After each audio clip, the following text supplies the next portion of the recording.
عروہ بن زبیر نے بیان کیا، ان سے حضرت عائشہ رضی اللہ عنہا نے بیان کیا کہ پردے کا حکم نازل ہونے کے بعد ابو القیس کے بھائی افلاح رضی اللہ عنہ نے مجھ سے ملنے کی اجازت چاہی، لیکن میں نے کہلوا دیا کہ جب تک اس سلسلے میں رسول کریم صلی اللہ علیہ وسلم سے اجازت حاصل نہ کر لوں ان سے نہیں مل سکتی۔ میں نے سوچا کہ ان کے بھائی ابو القیس نے مجھے تھوڑا ہی دودھ پلایا تھا، مجھے دودھ پلانے والی تو ابو القیس کی بیوی تھی۔ پھر حضرت صلی اللہ علیہ وسلم تشریف لائے تو میں نے آپ سے عرض کیا کہ یا رسول اللہ، ابو القیس کے بھائی افلاح رضی اللہ عنہ نے مجھ سے ملنے کی اجازت چاہی، لیکن میں نے یہ کہلوا دیا کہ جب تک حضرت صلی اللہ علیہ وسلم سے اجازت نہ لے لوں ان سے ملاقات نہیں کر سکتی۔ اس پر حضرت صلی اللہ علیہ وسلم نے فرمایا کہ اپنے چچا سے ملنے سے تم نے کیوں انکار کر دیا؟ میں نے عرض کیا یا رسول اللہ صلی اللہ علیہ وسلم، ابو القیس نے مجھے تھوڑا ہی دودھ پلایا تھا، دودھ پلانے والی تو ان کی بیوی تھیں۔ حضرت صلی اللہ علیہ وسلم نے فرمایا انہیں اندر آنے کی اجازت دے دو، وہ تمہارے چچا ہیں۔ عروہ نے بیان کیا کہ اسی وجہ سے حضرت عائشہ رضی اللہ عنہا فرماتی تھیں کہ رضاعت سے بھی وہ چیزیں مثلا نکاح وغیرہ حرام ہو جاتی ہیں جو نسب کی وجہ سے حرام ہوتی ہیں۔ صحیح بخاری حدیث نمبر 4796۔ مسعر نے بیان کیا، ان سے حکم نے، ان سے ابن ابی لیلہ نے اور ان سے حضرت کعب بن عجرہ رضی اللہ عنہ نے کہ عرض کیا گیا یا رسول اللہ، آپ پر سلام کا طریقہ تو ہمیں معلوم ہو گیا ہے، لیکن آپ پر صلات کا کیا طریقہ ہے؟ حضرت صلی اللہ علیہ وسلم نے فرمایا کہ یوں پڑھا کرو، اللہم صلی علی محمد وعلی آل محمد کما صلیت علی ابراہیم وعلی آل ابراہیم انک حمید مجید، اللہم بارک علی محمد وعلی آل محمد کما بارکت علی ابراہیم وعلی آل ابراہیم انک حمید مجید۔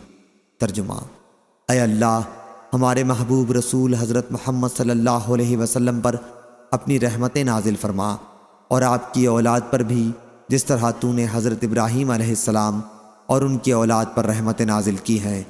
بے شک تو تعریف کیا گیا بزرگ ہے۔ اے اللہ، محمد صلی اللہ علیہ وسلم پر برکتیں نازل فرما اور آپ کی اولاد پر بھی جیسی برکتیں تو نے حضرت ابراہیم علیہ السلام اور ان کی اولاد پر نازل کی ہیں۔ بے شک تو تعریف کیا گیا بزرگ ہے۔ صحیح بخاری حدیث نمبر 4797۔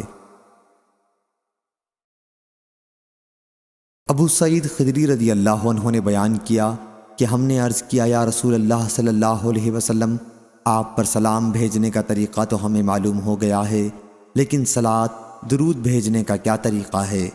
حضرت صلی اللہ علیہ وسلم نے فرمایا کہ یوں کہا کرو، اللہم صلی علی محمد عبدک و رسولک کما صلیت علی ابراہیم وبارک علی محمد وعلی آل محمد کما بارکت علی ابراہیم۔ ابو صالح نے بیان کیا کہ اور ان سے لیث بن سعد نے ان الفاظ کے ساتھ علی محمد وعلی آل محمد کما بارکت علی ابراہیم کے الفاظ روایت کیے ہیں۔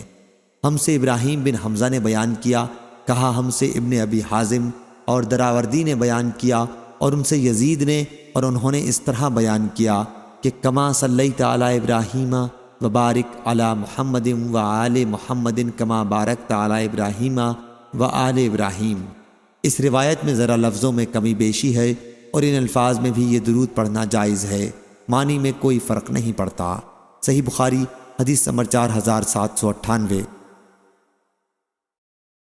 عوف نے بیان کیا، ان سے حسن بصری اور محمد بن سیرین اور خلاص نے، اور ان سے حضرت ابو ہریرہ رضی اللہ عنہ نے بیان کیا کہ رسول اللہ صلی اللہ علیہ وسلم نے فرمایا، موسیٰ علیہ السلام بڑے باحیا تھے۔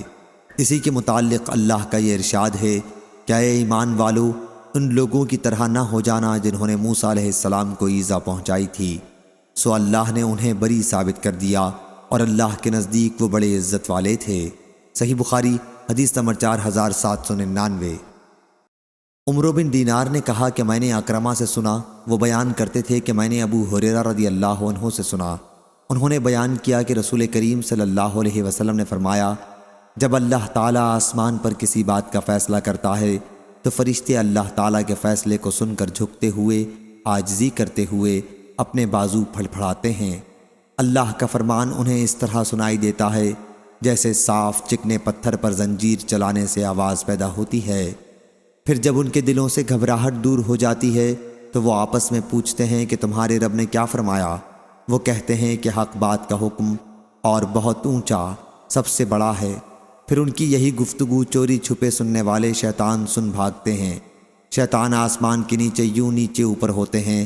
سفیان نے اس موقع پر ہتھیلی کو موڑ کر انگلیاں الگ کر کے شیاطین کے جمع ہونے کی کیفیت بتائی کہ اس طرح شیطان ایک کے اوپر ایک رہتے ہیں۔ پھر وہ شیاطین کو یہ کلمہ سن لیتے ہیں اور اپنے نیچے والے کو بتاتے ہیں۔ اس طرح وہ کلمہ ساحر یا کاہن تک پہنچتا ہے۔ کبھی تو ایسا ہوتا ہے کہ اس سے پہلے کہ وہ یہ کلمہ اپنے سے نیچے والے کو بتائیں، آگ کا گولا انہیں آ دبوچتا ہے، اور کبھی ایسا ہوتا ہے کہ جب وہ بتا لیتے ہیں تو آگ کا انگارہ ان پر پڑتا ہے۔ اس کے بعد کاہن اس میں 100 جھوٹ ملا کر لوگوں سے بیان کرتا ہے۔ ایک بات جب اس کاہن کی صحیح ہو جاتی ہے تو ان کے ماننے والوں کی طرف سے کہا جاتا ہے کہ کیا اسی طرح ہم سے فلاں دن کاہن نے نہیں کہا تھا؟ اسی ایک کلمے کی وجہ سے جو آسمان پر شیاطین نے سنا تھا، کاہنوں اور ساحروں کی بات کو لوگ سچا جاننے لگتے ہیں۔ صحیح بخاری حدیث نمبر 4800۔